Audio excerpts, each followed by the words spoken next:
नमस्कार, मैं हूं पुष्कर चौहान और मेरे साथ हैं TV9 डिजिटल के एसोसिएट एडिटर कुबूल अहमद। आज हम दोनों लोग बात करेंगे उत्तर प्रदेश में जो ये मुजफ्फरनगर फॉर्मूला पहले निकल के आया कि कांवड़ रूट पर अब जो भी दुकानदार होगा, जो होटल वाला होगा, जो ढाबे वाला होगा, वो प्रोप्राइटर और मालिक का नाम दुकान के ऊपर लिखेगा। ये व्यवस्था आई, फिर ये सहारनपुर में भी पुलिस ने लागू की और धीरे धीरे, क्योंकि ये आदेश मुख्यमंत्री दफ्तर से आया था, इसलिए ये पूरे प्रदेश में जहां जहां से भी कांवड़ निकलती हैं वहां पर ये लागू है उस रास्ते पर। लेकिन अब हम कुबूल अहमद से जानेंगे क्या इस पर क्या रोक लग सकती है और अगर लगेगी तो क्यों लगेगी इस फैसले पर, इन सब के मायने समझेंगे। कुबूल जी, दरअसल पश्चिम उत्तर प्रदेश में कांवड़ यात्रा का आप महत्व जानते हैं कि हरिद्वार से लोग गंगा जल लेके चलते हैं कांवड़िए, वो अपना जहां जिस महादेव पे उनको अर्पित करना होता है उसी रास्ते से जाते हैं। मगर जो रूट है वो चाहे सहारनपुर हो, चाहे मेरठ हो, मुजफ्फरनगर हो, सब जगह है। लेकिन आरएलडी जो अब समाजवादी पार्टी के साथ नहीं है, उसने इसका विरोध कर दिया है। अब पहले आप मुझे ये समझाइए जिससे दर्शक जान जाएं कि ये विरोध क्या किया है उन्होंने और क्यों कर रहे हैं विरोध। देखिए, सबसे पहली बात है कि जो मुजफ्फरनगर से कांवड़ यात्रा के रूट पे दुकानदारों के नाम लिखने, उसका जो एक आदेश पे, एसपी के आदेश पे शुरू हुआ, धीरे धीरे उसको खासतौर से वो पूरे यात्रा को जो सहारनपुर से लेके बाकायदा जो हरिद्वार वाला यात्रा थी कांवड़ की, उस रूट पे कर दिया। लेकिन आज योगी सरकार का एक अहम फैसला ये आया, आदेश आया कि अब ये उत्तर प्रदेश में जितनी भी कांवड़ यात्राएं निकलती हैं, जिस जिस रूट से निकलती हैं, हर रूट पे वो जो दुकानदार हैं, चाहे ठेले वाले हैं, उनको अपने दुकान के प्रोप्राइटर जो उसके मालिक हैं उनका नाम लिखना जरूरी है। दरअसल इसके जरिए वो ये बताना सरकार ये कह रही है कि ताकि जो कांवड़ यात्रा कांवड़ियाँ हैं या जो कांवड़ यात्रा में निकल रहे हैं, उनकी आस्था का सवाल है, वो कहीं दूसरी चीज में वो धर्म के उस पे वो न जाए। तो मुझे लगता है एक वो भले ही नहीं कहा गया है, किसी धर्म का नाम नहीं लिया गया। अच्छा, इसमें एक बड़ी बात है, मेरी बात हो रही थी मुजफ्फरनगर वाली, जब आपने बात की वहां कप्तान का कहना था कि विवाद ना बढ़े, वो इसको ये दे रहे हैं रंग कि धार्मिक विवाद ना बढ़े। अरे कांवड़ यात्रा सतत समय से चली आ रही, बहुत लंबे समय से चली आ रही है, अब ये और ये इसी समय क्यों? पुष्कर, देखिए ये खास तौर से जिस समय, एक तो सबसे बड़ी बात आपने कहा इस समय क्यों। देखिए, पुलिस के तर्क हैं, पुलिस उसके डिफेंस में जो भी चीज़ें हो सकती हैं वो कहेगी। ऐसा कोई चीज़ वो नहीं है कि आप इससे कानून व्यवस्था दरहा। आप देखेंगे कि अगर आप रूट पे जाएं, तमाम जगह आपको दिखेगा कि कांवड़ियों के साथ जो है कई जगह मुस्लिम भी कैंप लगाए रहते हैं, वहां भी रुकते हैं, सेवा करते हैं। मुरादाबाद, तो मुझे लगता है कि मैं देख रहा था मुरादाबाद से, मैं यहाँ पे आपको बताना चाह रहा हूँ, वहां पे कई मुस्लिम लोगों ने अपना कैंप लगा रखा था, खाना पानी या रुकने की व्यवस्था कर रखी थी, ये कर रखा था। मैं वही बात कह रहा हूँ। तो एक तो ये चीज है, दूसरी तरफ ये चीज है कि इसको लेके तमाम तरह के सवाल इस समय खड़े होने लगे हैं। और क्योंकि लोकसभा चुनाव के नतीजे के बाद सावन का महीना 22 तारीख से शुरू हो रहा है, उसी कांवड़ भी उसी दिन से शुरू हो जाएगी। तो मुझे लगता है कि एक तो लोकसभा चुनाव के जो नतीजे आए हैं वो, उसके बाद जो फैसले आए, आप देखिए कि समाजवादी पार्टी से लेके असदुद्दीन ओवैसी तक, मायावती तक इस सरकार के इस फैसले को लेके आलोचना कर रही हैं। प्रियंका गांधी भी कूद पड़ी है, कांग्रेस भी तरफ से आपने बता दिया है प्रियंका गांधी। तो दरअसल उनकी आपत्ति ये है कि ये इस तरह के जो फैसले हैं वो सांप्रदायिक भेदभाव को और पैदा करेंगे, सांप्रदायिकता और इससे बढ़ेगी, और जो एक तरह समाज में विभाजन है वो और बढ़ेगा। लेकिन दूसरी तरफ आपने क्या कहा, जो सरकार करता है, नहीं सरकार का पहले तरफ देखिए, सरकार का कहना है कि इससे जो है शांति व्यवस्था बनी रहेगी और इसी तरह किसी तरह की कानून व्यवस्था ना बिगड़े, किसी तरह का कोई अनहोनी ना हो, इसके लिए हम चिन्हित कर रहे हैं। लेकिन दरअसल आप इस चिन्हित करने के पीछे कोई ऐसा नहीं कि कोई जो यात्रा जा रहा है वो कोई जाके किसी ढाबे में रुक के खा रहा है। उनके लिए बाकायदा शिविर लगे होते हैं, वो ज्यादातर उन शिविरों में लिखते हैं, रास्ते में तो मुसलमान भी पानी दे रहा है, तमाम दे रहे हैं। तो मुझे लगता है इसके पॉलिटिकल मैसेज है बीजेपी। अब मैं आपसे दो चीजें पूछूं, पहले आरएलडी वाली बात बोल, एक मिनट, इसके दो पॉलिटिकल मैसेंजर है। अब मतलब सत्ता पक्ष दरअसल जिस तरह से लोकसभा चुनाव नतीजे के बाद से जो तमाम तरह की अंतर विरोध पार्टी के अंदर बैठकों खड़े हो रहे हैं, एक तो उस चीज को मुझे लगता है कि उसको दबाने की और उसको दूसरी तरफ मोड़ने की भी एक स्ट्रेटजी हो सकती है। दूसरी तरफ आप देखें, अपोजिशन जिस तरह हौसले बुलंद है, जिस तरह से मुस्लिमों ने वोट दिया है, उनको लग रहा है कि इस वक्त मुसलमानों के साथ खड़े होने की जरूरत है, वो उनके साथ खड़े हो रहे हैं। एक दूसरी बात, आरएलडी जो आप बात करना चाह रहे हैं, आरएलडी की बात, आरएलडी की भी अपनी सियासी मजबूरी है। आरएलडी भले ही वो बीजेपी के साथ चली गई, लेकिन उसका जो सामाजिक आधार है वो जाट और मुस्लिम वोटों पे रहा है। हाँ, वो तो और भाईचारा चौधरी चरण समझ बनी है। से, चौधरी चरण सिंह से लेके चौधरी अजीत सिंह, जैन चौधरी, इनकी पूरी राजनीति जाट और मुस्लिमों के इर्द गिर्द सिमटी रही है। ऐसे में जयंत भले ही वो बीजेपी के साथ चले गए हैं, लेकिन वो नहीं चाहते हैं कि उनका सामाजिक ताना बाना बिखरे, और खास तौर से जो एक सामाजिक आधार है, सियासी समीकरण बनाया है, वो न बिखरे। अब दूसरी चीज आती है, यहाँ पे एक और मजबूरी है। एक मुजफ्फरनगर की एक जो सीट खाली हुई है मीरापुर, वो भी आरएलडी की मजबूरी है, और उस सीट को जीतना आरएलडी की प्रतिष्ठा का सवाल बना हुआ है, क्योंकि वो 2022 के चुनाव में समाजवादी पार्टी के गठबंधन में रहते हुए आरएलडी ने उस सीट को जीती थी। अब वहां से जो चंदन चौहान विधायक थे वो सांसद बन गए, वो सीट खाली हो रही है। तो मुझे लगता है आरएलडी का क्लेम है कि हम उस सीट पर दोबारा से लड़ेंगे। आरएलडी अलीगढ़ की जो खार सीट है और ये दोनों पे दावा कर रही है, लेकिन मीरापुर पे उसका दावा इसलिए मजबूत है क्योंकि उसकी सेटिंग विधायक वहीं से रहा है। हाँ, तो मुझे लगता है वो लड़ सकता है। अब वहां पे क्या है, वहां पे जो वोट का समीकरण है, 1 लाख से ज्यादा, करीब 1.25 लाख वोटर जो है मुस्लिम मतदाता है। अब वो है कि अगर वहां जाट मतदाता 25 से 30 हजार है, 30 हजार से करीब जाट है, और करीब 30-35 हजार वहां पे गुज्जर जो है कम है, थोड़ा सा जाट से कम है।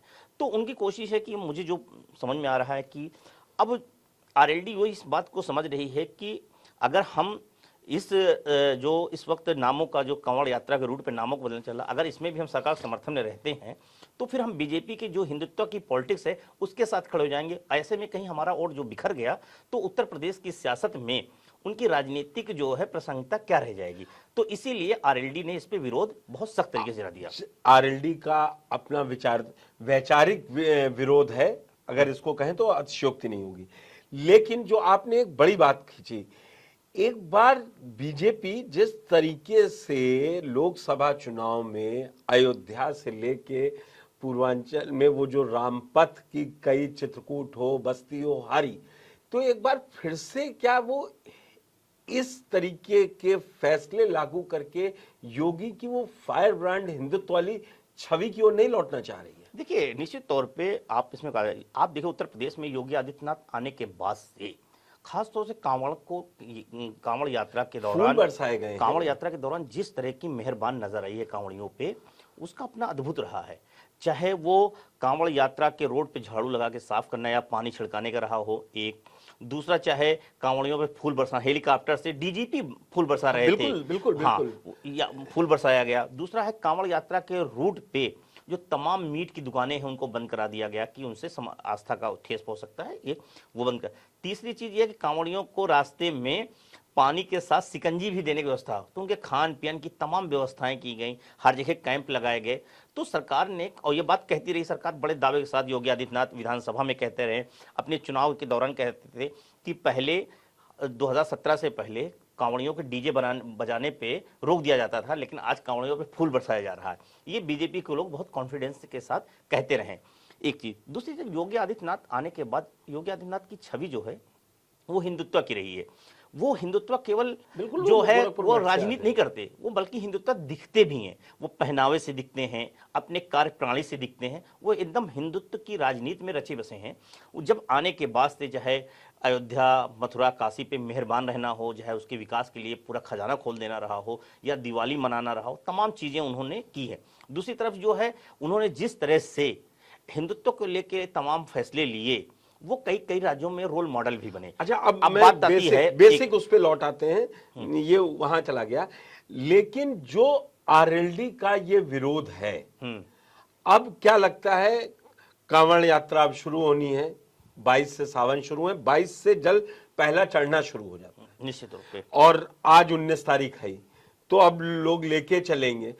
क्या लगता है कि इस पर रोक लगेगी, या बीजेपी मतलब इसको जारी रखेगी योगी सरकार, या इसका ये पहला पॉलिटिकल टसल आरएलडी और इनके बीच है? और 22 तारीख से सेशन भी शुरू हो रहा है।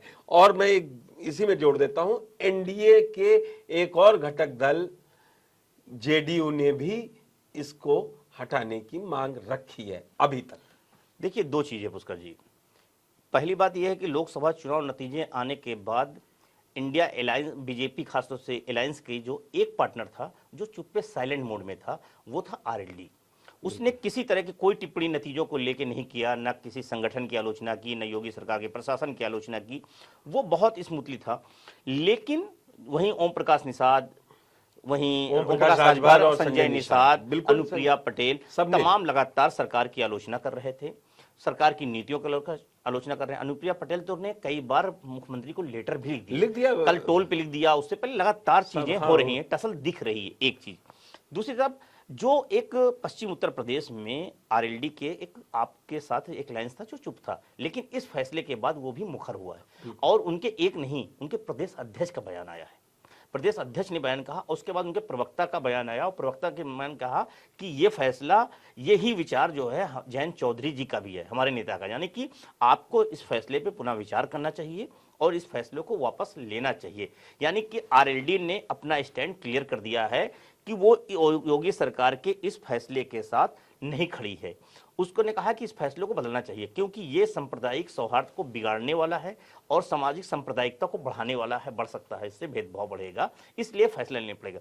अब आता है कि क्या भारतीय जनता पार्टी या योगी सरकार इस पर झुकेगी? योगी सरकार जिस कांवड़ यात्रा के लिए, जिन कांवड़ियों के जरिए वो उत्तर प्रदेश में अपनी एक ब्रांडिंग कर रहे थे, उसको लेके जिस तरह कर रहे थे, क्या वो इस फैसले से बदलेंगे? हालांकि नाम बदलने के, लेकिन ये बात ईगो की भी है मुझे लगता है। और योगी आदित्यनाथ ने जो जिस तरह से कल के बाद से लगातार, ये परसों से खबर आई है, और कल से जिस तरह से तमाम लोग जो आक्रामक हो रहे थे, और उसके बाद अगर योगी सरकार आज सीएम ऑफिस से ये फैसला कर लिया है कि पूरे उत्तर प्रदेश में किया जाएगा, यानी कि सरकार ने तय किया कि आप जितना भी विरोध करें, हम इससे आगे जा रहे हैं। मगर आप एक बात देखिए, आपका ये विरोध जो बीजेपी का आप विरोध बता रहे हैं समझ में आ रहा है, लेकिन एक तरफ पार्टी के तौर पर देखें तो ये आग उत्तराखंड में भी पहुंच चुकी है, हरिद्वार में भी ये कह दिया गया है। एक बात ठीक, मैंने आपको बताया जेडीयू विरोध कर रही है, तो बीजेपी लोकसभा चुनाव के बाद जिस तरीके से आपने उत्तर प्रदेश के सहयोगी बताए, अनुप्रिया पटेल भी मंत्री हैं और जयंत चौधरी भी मंत्री हैं, बेशक दोनों लोग हैं। अनुप्रिया पटेल का खैर दूसरे विरोध नजर आए, लेकिन जिस तरीके से ये कांवड़ वाले पे आया है और आपने इसको रेखांकित भी किया कि सबसे साइलेंट 4 जून के बाद चुपचाप अपने काम में रहना, और इस पर जिस तरीके का विरोध किया है, ये तो अब इसमें बीजेपी आला कमान भी इंटरवीन कर सकती है। निश्चित तौर पे आपने जो बात कहा ये बहुत अहम है, क्योंकि लगातार जिस तरह से सहयोगी नाराज हो रहे हैं, ये बीजेपी जिस तरह से छोटे छोटे जाति आधार वाले राजनीतिक दलों को बना के एक साथ जोड़ के सोशल इंजीनियरिंग की थी, अगर जयंत चौधरी इस बार 2024 के इलेक्शन में वो एनडीए के साथ ना होते और इंडिया गठबंधन के साथ होते तो उत्तर प्रदेश के नतीजे और भी अलग होते। बिल्कुल बात है जो है बात की हाँ, है, तो मुझे लगता है वो हो सकता है। ऐसे में अगर जयंत की नाराजगी दिख रही है, जयंत किसी को लेके आपत्ति दर्ज कर रहा है, अभी तक जो पार्टनर आपका खामोश था, तमाम चीजों के नतीजों पे लेके किसी तरह की टीका टिप्पणी नहीं कर रहा था, वो अब उस फैसले को लेकर कर रहा है, तो मुझे लगता है कि केंद्रीय नेतृत्व को इसमें हस्तक्षेप होगा। आज जिस तरह की बैठक होनी थी संघ की और समन्वय समिति की बैठक, वो भी टल गई है। कई दौरे टल रहे हैं, आप देख रहे हैं, वहीं सावर की तैयारियां थी, काशी विश्वनाथ में सारा लेना तो था। मुझे लगता है कि आप देखिए चीजें हैं अब खास तौर से कि एक मैसेज ये जा रहा है कि योगी सरकार जो है, मुख्यमंत्री योगी आदित्यनाथ उत्तर प्रदेश में या उत्तर प्रदेश में जो अलायंस पार्टनर हैं उनके साथ बैलेंस बना के नहीं चल पा रहे, और खास तौर से जो गठबंधन की पॉलिटिक्स है उसमें इस तरह की जो छोटी जाति के आधार वाले दल हैं वो उनकी इंपॉर्टेंस बहुत ज्यादा है, और खास तौर से तब जब और इंपॉर्टेंस बढ़ जाती है जब केंद्र की सरकार सहयोगियों के बैसाखी के सहारे चले। बिल्कुल, भले ही उत्तर प्रदेश की जो सरकार है वो भले ही बैसाखी अपने दम पे हो, लेकिन जो केंद्र की मोदी सरकार है वो सहयोगी दलों के सहारे चल रही है। इसमें खासतौर से चाहे आरएलडी के 2 सांसद हों भले नहीं, लेकिन जेडीयू के 12 सांसद हैं। जेडीयू की तरफ से केसी त्यागी का बयान आया है और उन्होंने बयान का उदाहरण कहां से दिया? बैद्यनाथ धाम से। हाँ, झारखंड से दिया है, बाबा धाम से। तो मुझे लगता है बाबा धाम से तुलना कहा कि ये इतना बड़ा वहां जो सबसे बड़ा अगर माना भाई जाए, वो जब 12 ज्योतिर्लिंगों में से एक है, तो मुझे लगता है कि ये अहम चीज है कि अगर वो जेडीयू का विरोध है, साहबगंज सुल्तानगंज से लोग भर के भागलपुर से भर और के जेडीयू वहां का जाते बयान इसलिए वो खासतौर जेडीयू से बयान आया, किसी त्यागी का आया है। वो पश्चिम उत्तर प्रदेश से भी हैं, जेडीयू बिल्कुल के नहीं राष्ट्रीय है। प्रवक्ता हैं, वो उत्तर प्रदेश की पश्चिम यूपी की सियासत को बहुत बाखूबी समझते हैं, सांसद रहे हैं और खासतौर से राष्ट्रीय राजनीति में वो जेडीयू मतलब नीतीश कुमार के दूत की तरह दिल्ली की राजनीति में वो हैं। तो मुझे लगता है कि ये विरोध कहीं ना कहीं हस्तक्षेप हो सकता है, मुझे लगता है। लेकिन दूसरी तरफ बीजेपी क्या इसके आकलन को भी करेगी, उसके नफा नुकसान का दोनों का आकलन करेगी और मुझे लगता है उसके बाद कोई फैसला करेगी। जैसा आपने कहा कि अयोध्या से रामपथ से लेकर बीजेपी सारी सीटें हार गई है। दरअसल समस्या क्या है? दरअसल आप जब दाल में अचार डाल के खाते हैं तो अच्छी लगती है, लेकिन आप अचार में दाल डाल के नहीं खा सकते। बिल्कुल बात है, अचार में दाल डाल के नहीं खा जा सकती। और जब ज्यादा अचार मतलब दाल में अचार ज्यादा हो जाएगा तो उसका स्वाद जो है बिगड़ जाता है। अनुपात बना रहना चाहिए। और ये शुरुआत में भी मैंने बात कही कि कांवड़ यात्रा पहली बार नहीं निकल रही है और जो पुलिस प्रशासन या जिला अधिकारी ये अपना तर्क दे रहे हैं कि इससे वाद विवाद नहीं बढ़ेगा, तो उनकी जानकारी के लिए बता दें कि 2017 से लेके और 23 तक की कांवड़ यात्रा निकल चुकी है, कोई भी विरोध नहीं हुआ है और आप ही लोगों ने करवाया है। तो ये सरकार को कभी कभी लगता है समझाने वाले भी पोजिशनिंग करने में भी थोड़ा खेल कर देते हैं। पुष्कर जी, लगातार जिस बात को लेके जो चुनाव की रिपोर्ट आई है उसमें भी कहा गया है कि सरकार में जो ब्यूरोक्रेसी है वो हावी है और ब्यूरोक्रेसी का जो खास तौर से जो हावी होना मुझे लगता है वो बहुत, क्योंकि वो जिस तरह की फीडबैक देती है सरकार उस पर कदम उठाती है। आप राजनीतिक दलों के अपने विधायकों के और अपने संगठन के द्वारा जो फीडबैक लेके काम करते हैं उस पे जो काम होता है वो राजनीतिक नफा नुकसान दोनों का आकलन होता है, लेकिन ब्यूरोक्रेसी का आपके नुकसान से कोई मतलब नहीं है ना उसको आपके फायदे से मतलब है। उसको जो लगा कि अपनी मुसीबत टाली जा सके, हमारे ऊपर कोई तरह की लाछन न लगे, ऐसे में वो कदम उठा लेता है और उसके बचाव के लिए तमाम चीजें होती हैं, लेकिन उसके नतीजे जो ढाक के 3 पात होते हैं। जो सरकारें ब्यूरोक्रेसी के नौकरशाहों के सहारे चली हैं उनका राजनीतिक असर क्या हुआ है? मुद्दा कांवड़ियों से जरूर था, लेकिन जो कुबूल जी ने उसका एनालिसिस किया है, ये अधिकारी ही सारा खेल बनाते हैं और बिगाड़ देते हैं। परसेप्शन, वो परसेप्शन की राजनीति है। लेकिन एक बात मैं कहूंगा पुष्कर जी, देखिए ये राजनीति जो योगी सरकार ने कदम उठाया है, मुझे लगता है कि जिस तरह की तमाम आलोचनाएं चर्चाएं थी कि टसल है, अंतर्विरोध है, उसमें एक कदम उन्होंने पहले खींचा था पीछे, और लेकिन जैसे ही कांवड़ पे उन्होंने फ्रंट फुट पे तमाम चीजें कर दी, ये हिंदुत्व बीजेपी चाह के भी क्या कांवड़ियों पे ये मुझे लगता है कि दरअसल मेरा ये वीडियो करने का मकसद भी यही था कि क्या ये जो कदम उठा है मुजफ्फरनगर फॉर्मूला निकलकर, क्या ये पूरे प्रदेश में जो लागू हो गया है उस पर ब्रेक लगवा पाएगी आरएलडी की नहीं। और आरएलडी के लिए ये जरूरी भी है क्योंकि ये मैसेज अगले 3 महीने भी अब नहीं रह गए हैं। मुझे लगता है चुनाव होना है मीरापुर सीट पे और मैं कबूल जी की बात से मुतमईन हूं कि वो सीट सिटिंग आरएलडी की है तो उसके खाते में जाएगी और उसको वहां चुनाव जीतना होगा। लेकिन यहां से मैसेजिंग और भी हो रही है। क्या बीजेपी के लिए यूपी में एक मुद्दा निपटता है तब तक या सेट असाइड होता है और तब तक दूसरा मुद्दा खड़ा हो जाता है? तो आपको ये वीडियो कैसा लगा कमेंट बॉक्स में जरूर बताइएगा। आपकी क्या राय है वो भी बताइएगा। फिलहाल इस वीडियो में इतना ही।